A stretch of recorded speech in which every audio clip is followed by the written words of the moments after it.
Hello, and welcome to our new podcast, Arizona Opera Behind the Scenes. I'm Cassie Robel, the Director of Education and Community Engagement.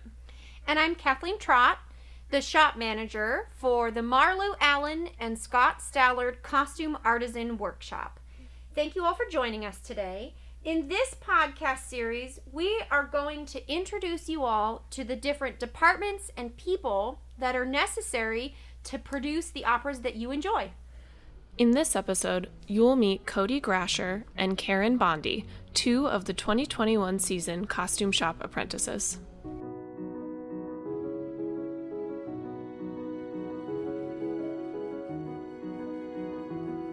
Welcome. Hi, glad to be here, Cassie. I'd love to start out this episode by hearing a little bit about you guys. So Cody, how'd you get here? How did I get here? Ooh, it's been a journey. So I'm originally from Kansas City, Missouri, and I got a degree in theater at the University of Missouri, and I started working at the Summer Stock Theater in Logan, Utah, the Utah Festival Opera and Musical Theater, and I met our fabulous Cutter Draper, Cece Sickler, there. And because of that connection, I found out about this great apprenticeship, and it seemed like the perfect opportunity for me to continue to develop my skills and further myself in this career. So here I am. That's excellent. We're so lucky to have you. Karen, what about you? How'd you get here? I am from Scottsdale, Arizona originally, and I went to school at the Fashion Institute of Design and Merchandising in Los Angeles, and my goal leaving college was always to get into costume design. I worked at SeaWorld in their costume department for a year, and I ended up coming back to Phoenix and being an apprentice at the Phoenix Theater Company across the street last year. And I met some people there that introduced me to the opera program, and I just think the opera is a great opportunity to learn more about intricate costume design and just increase my skills in this area.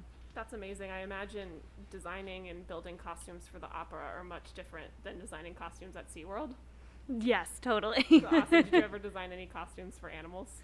No, I mainly worked with the big Sesame Street characters, so it was a lot of fur and a lot of working with their moving heads and I love all that kind of stuff. Yeah. That's amazing. That's so much fun. So I know a lot of you might be wondering, what is an apprentice? What exactly, what do they do? So our apprentices are here to bridge the gap between their education and their full professional career. Often when you get a theater degree, you learn a little bit of all kinds of things, but you don't have a ton of repeated concrete experience, or there are gaps in your knowledge because theater is one of those industries where unless a show calls for a skill, sometimes you don't ever get taught it or get the opportunity to practice it. So our apprenticeship is geared specifically toward giving those opportunities to young artisans so that way they can actually continue and have a career in the field that they studied in some way. One of the co-founder creators of this that made this program possible, that was his real wish out of this, was that we create an opportunity for technical professionals to actually succeed with their degree and be hireable and maintain their career in this field, and it would be nice to use your degree for your actual career.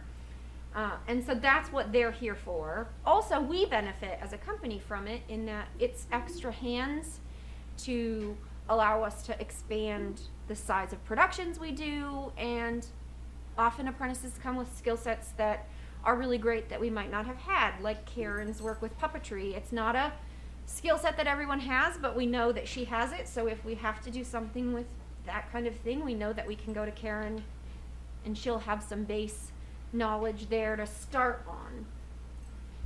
That's great. So Cody and Karen, you guys just got to Arizona, a week or so ago now?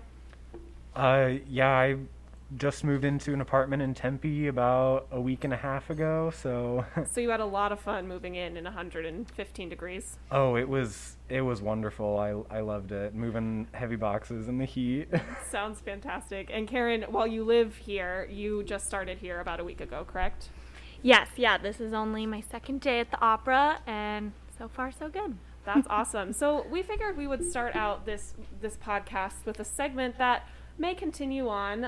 Since we don't know each other very well, and they just got here, like they said, a week or so ago on their second day, we figured we'd play Two Truths and a Lie. So we had everyone write down 2 truths and a lie. And so we're going to start with Cody. We'll have him read his 2 truths and a lie, and we'll see if we can't figure out which one's the lie. All right. So my first one is, I have been on stage in a Broadway performance. I have performed in drag at the Hamburger Mary's in Kansas City, Missouri, under the name Anita Knapp. And my last statement, my most embarrassing childhood memory was getting stuck in the mud outside in the middle of the school day in 3rd grade.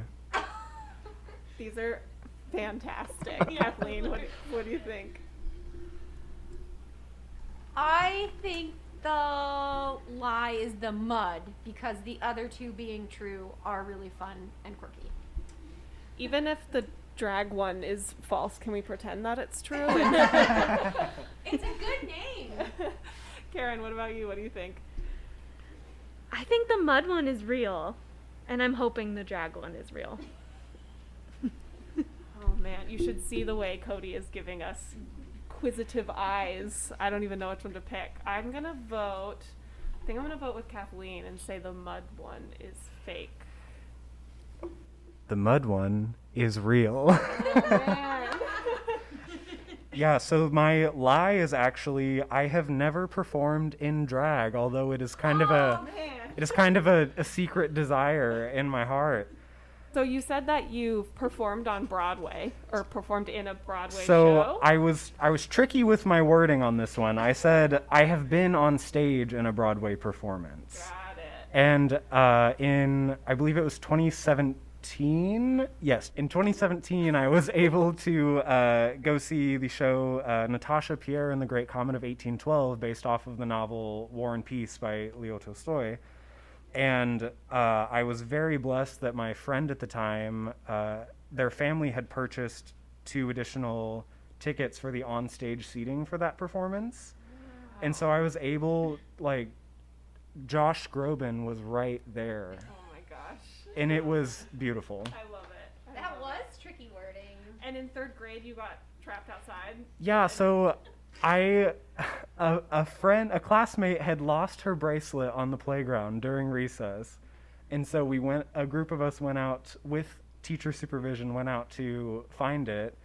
And I noticed another friend's soccer ball had gotten lost in the middle of this muddy dodgeball field. And I, being the gentle soul that I am, thought I was being helpful and I was going to go get their soccer ball. Well, I took about 6 steps out onto the muddy dodgeball field, and that's all she wrote. I was stuck. A janitor had to come pull me out of the mud.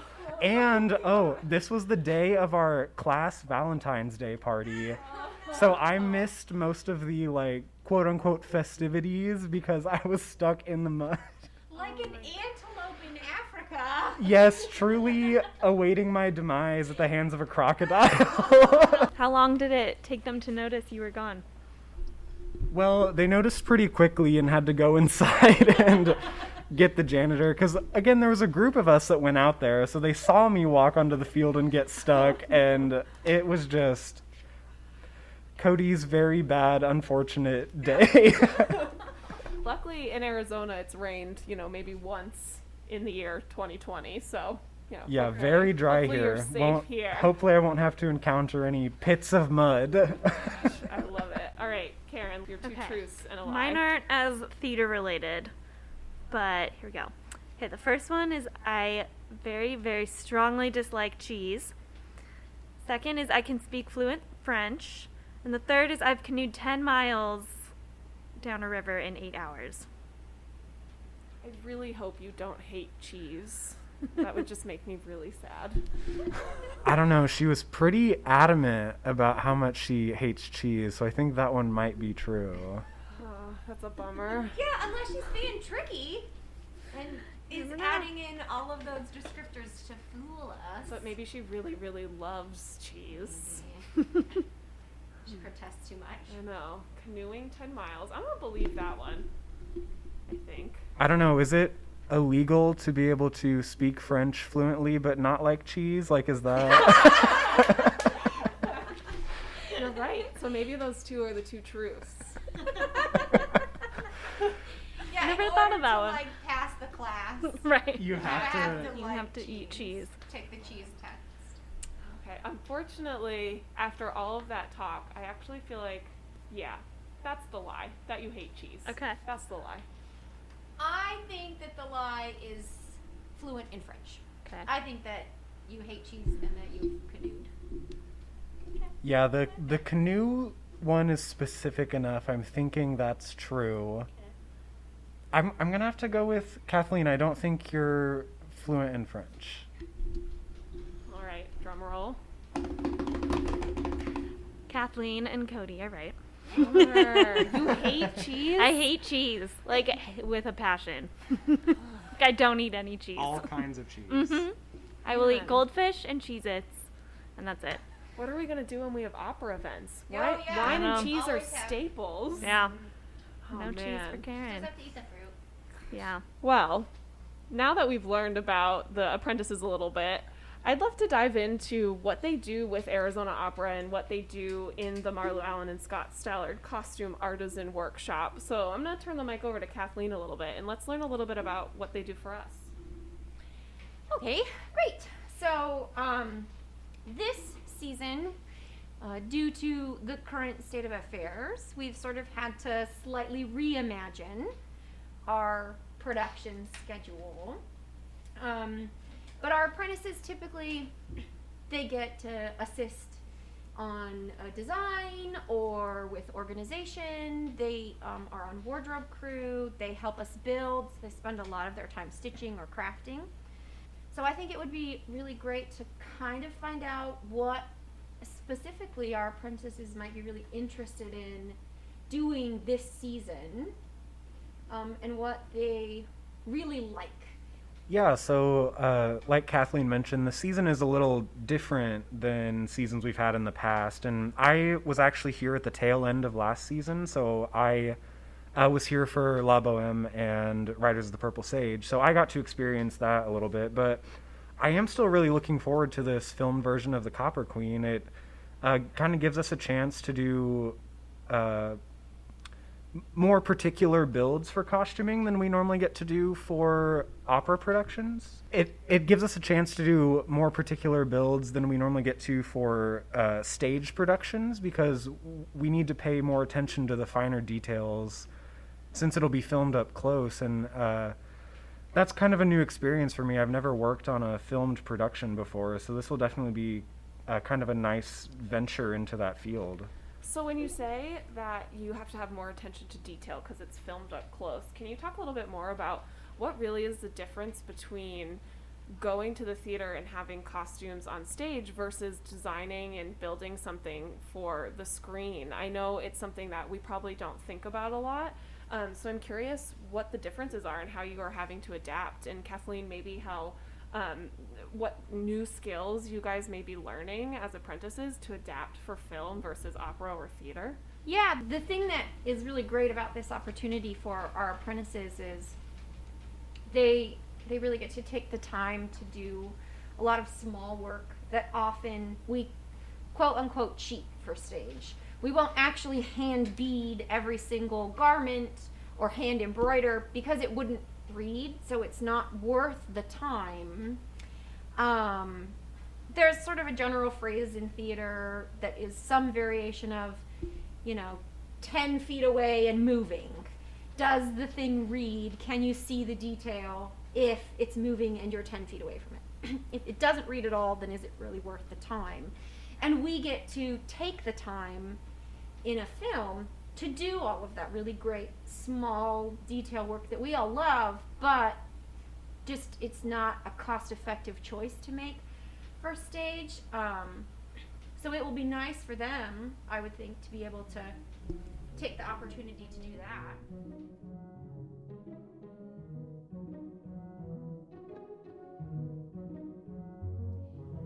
So we hope you all are enjoying the episode so far. Cassie and I wanted to take the opportunity to interject and introduce you to our newly reimagined 2021 season.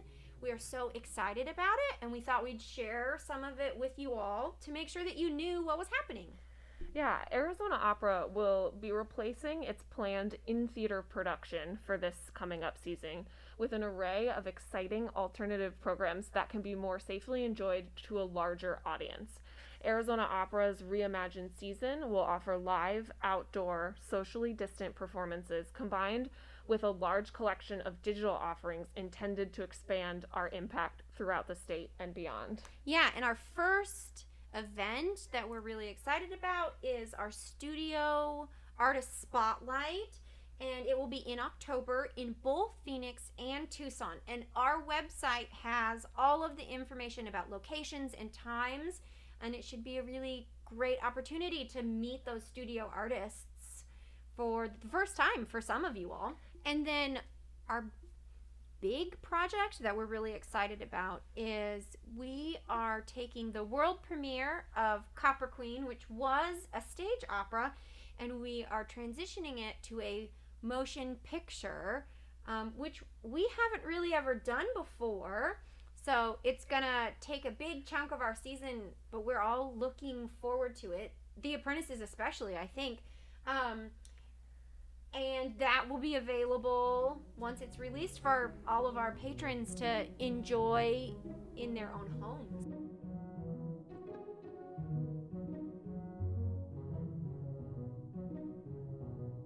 So, will the apprentices be experiencing and doing everything? Do they have specific jobs?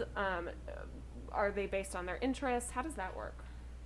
So it is, yes, all of those things. So we do try to ask them what they're interested in. When they apply, they give us their resume and a cover letter and references, and we have a whole conversation with them about what they've already done and what they're interested in doing, so that way we can make sure to allow them to do the thing that they like, because it's important that they enjoy their time here. But we also insist on having them do things that they don't know how to do and might not like terribly to improve, because that's the other part of it from our perspective, is that they're increasing their skills and their experience and their education. So they're going to help with wardrobe, and they're going to make they're each going to get to stitch multiple projects. We are going to put in a whole bunch of extra classes this year for them. So a class that our painter dyer will teach that has to do with hand painting and dyeing techniques. We're probably going to investigate some kind of puppetry class.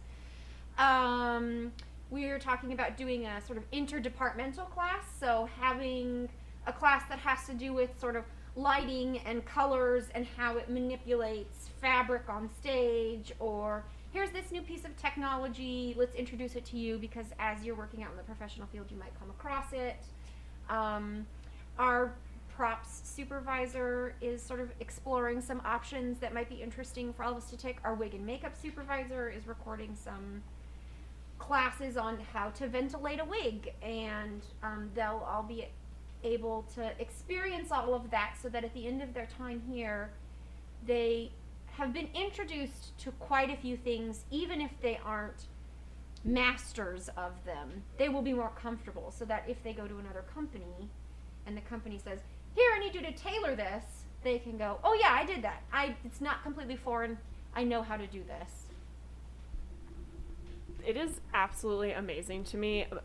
For those of you who don't know, my background is in music education. I know absolutely nothing about the costume world. I can barely sew a button onto a t-shirt. And it's fascinating to hear about everything that goes on. You know, when we go to an opera, we often sit down in the theater and look up on the stage, and it just is what it is. And it's amazing to hear about everything that goes into it. I would never, you don't think about things like, the thing that fascinates me most when talking with everyone is that there's so much going on behind the scenes. And, you think that these artists, they just, magically have their fancy dresses and whatever they may be wearing, but there's people running around like crazy backstage trying to get everything together. Hopefully not running around like crazy. I guess it depends on the show a little bit.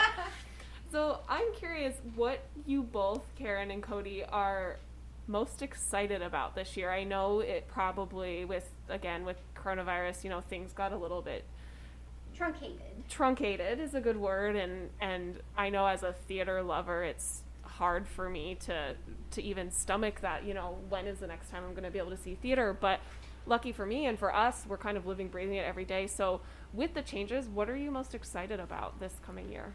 I am definitely most excited about the feature film. I've always wanted to work in TV or film, so I think it's a great opportunity to learn more about how that is put together, and I'm sure it's a little slower than like a live performance in the backstage area, but yeah, I'm excited to just make more intricate costumes and really pay attention to detail in that way. Something that Kathleen mentioned earlier in our conversation is that depending on the needs of the shows, you don't always get these certain experiences with costuming, and there are just certain aspects that you'll never experience until it's needed on a show.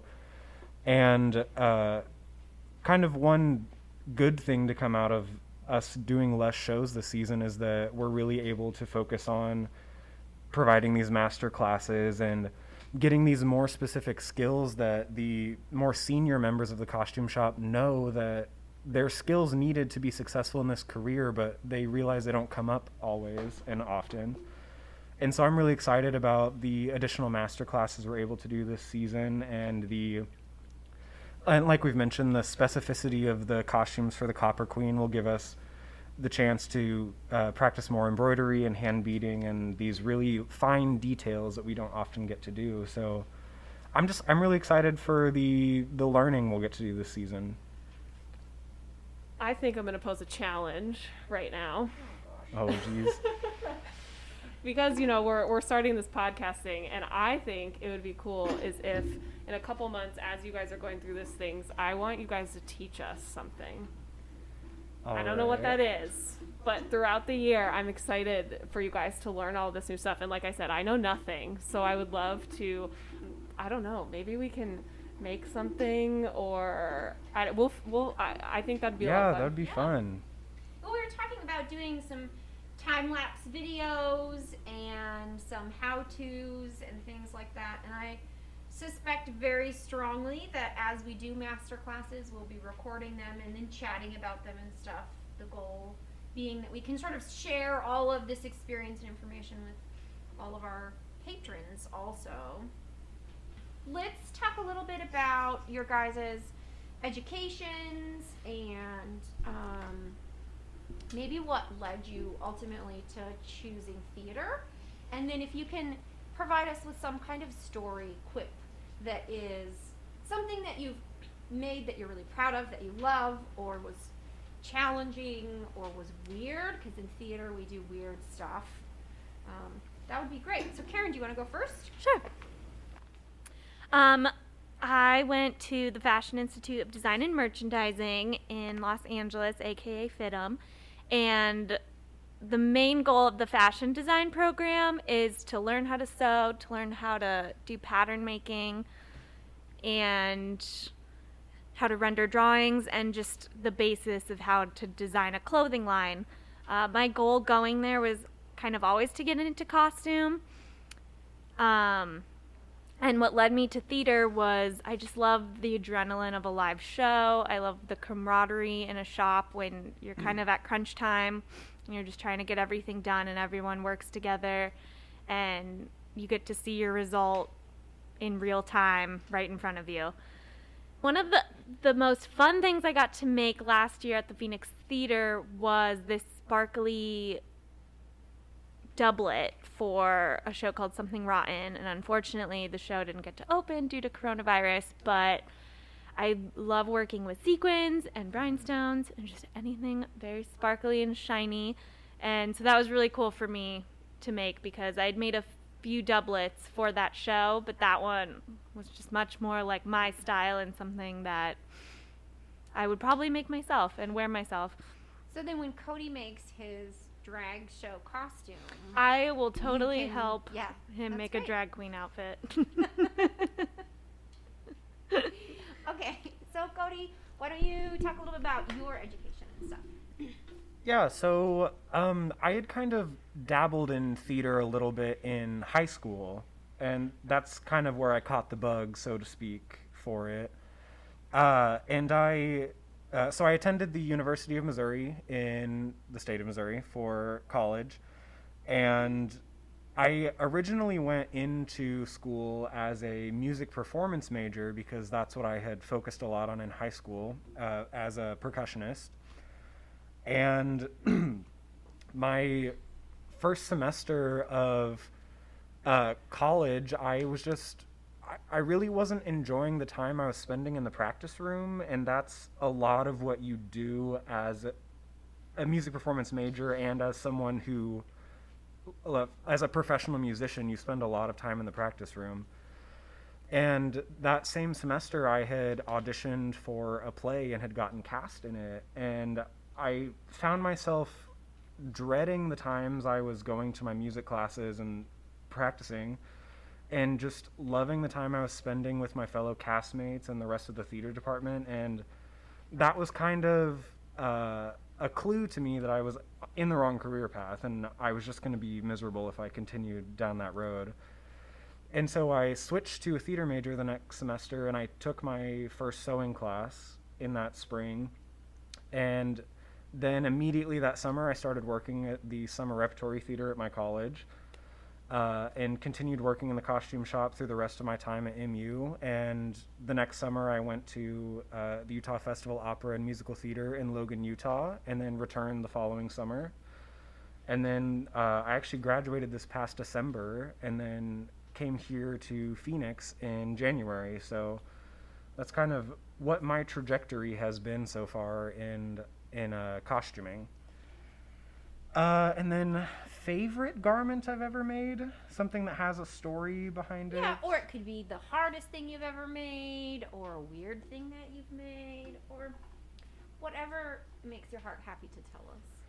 I think so. It's kind of a combo of garments that were my favorite things to make, and it was for the Marriage of Figaro last summer at the Utah Festival Opera, designed by Mallory Maria Pruka, one of my favorite designers I've worked with so far. And I built Susanna's entire look from the period bodice and her very, very full skirt with a large ruffle on the bottom. It was a lot of fabric. I also constructed Carabino's whole ensemble, which was a period bolero jacket and fall front breeches, as well as a period vest.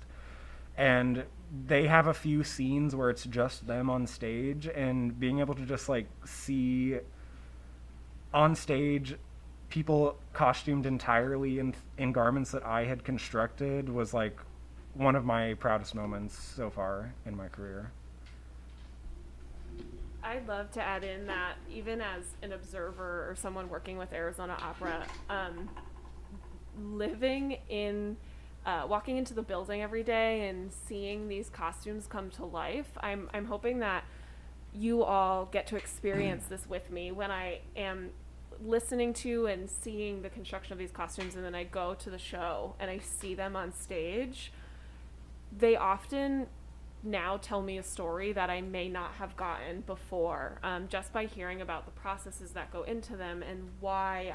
I know in shows like our production of Fellow Travelers, there was this theme of red or almost evil representing, and it was just amazing. Had I not gone down this journey and lived in this behind the scenes world, I may not have known that or recognized that, and it just adds this whole other layer to your theater experience. And I hope by listening to this podcast and hearing from all of these people and our wonderful apprentices and everyone that is working behind the scenes, you get to experience that as well. It's just another layer, and you can peel back a million layers, I think. So I love that's happening. So thank you for sharing that.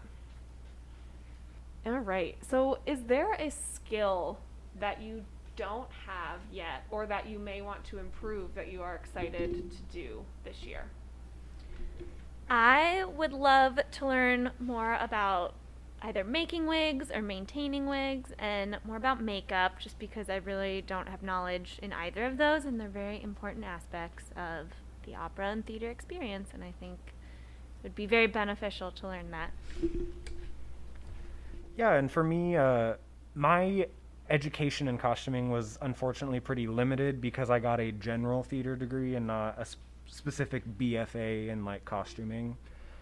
So I would definitely love to learn more about like the patterning stage of building costumes and how it gets from the designer's renderings to the fabric in my hands as a stitcher. And I guess my last question would be kind of along the lines of, where do you see yourself in 5 years, or what's your end goal? What's the dream?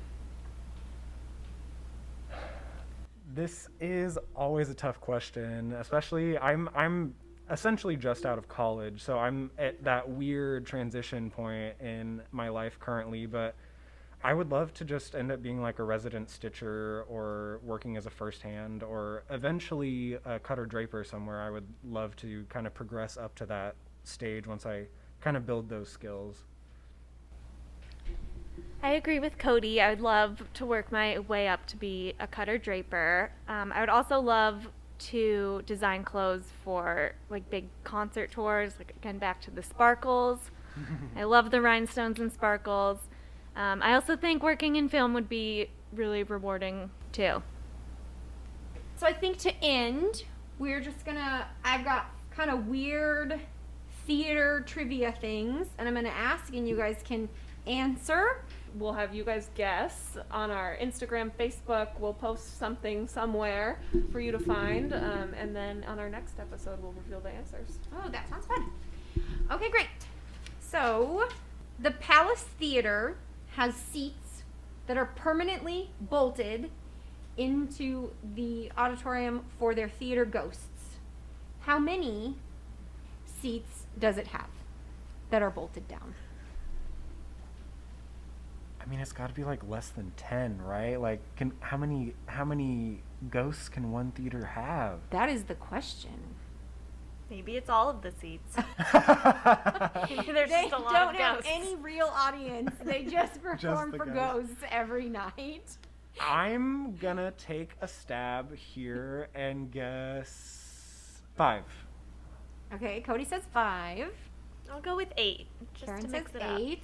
Just because, I'm gonna go with 7. Because Because it's you're playing kind of in Price is Right. the middle. Maybe. $1 more. All right, great. So, question number 2. Under a pseudonym, Dr. Spin, Andrew Lloyd Webber released a top 10 single in '92. Was it called Pac-Man, Tetris, or Pitfall? For all you listeners out there, I was not alive yet in 1990. I'm going to say Pitfall, just because I don't think I know any songs called Tetris or Pac-Man. I don't know any songs. But I could just not know the songs. I was gonna say Pac-Man. Like, the theme songs for The Pac-Man games? or Tetris, or they were just called? No, it was a top 10 single. And it was called either Pac-Man, Tetris, or Pitfall. Oh, Pitfall just sounds like a 90s name for a It song. does. So, yeah, it stick does, with my you're answer. right. But I feel like Pac-Man was kind of a thing. But so was Tetris. Thank you for validating my question as being good. I appreciate your approval. I'm still going with Pac-Man. Okay. Oh, you know what? Let's just round it all out. Tetris. Okay. One of us is right. Thank you for joining us for our first episode of Arizona Opera Behind the Scenes. join us next month as we record on location at the Arizona Opera Scenic Studio and sit down with technical director Matt Christoffel and head carpenter Ryan Bruner. We'll be releasing a new behind-the-scenes podcast each month, so make sure you check our website, azopera.org, and follow us where? Facebook, Instagram, and Twitter. And make sure you join our email list, which you can do on our website, so you never miss anything that Arizona Opera is doing. Yeah, you definitely don't want to miss out. This podcast is part of the Arizona Opera Next Gen Initiative, an initiative that encompasses the wide variety of programs that go beyond the opera stage to develop the next generation of opera artists, audiences, and philanthropists. To learn more about Next Gen, please visit azopera.org and click Next Gen Initiative. These programs are made possible through the support of Roma Witkoff, Jeanette J. Siegel, and APS.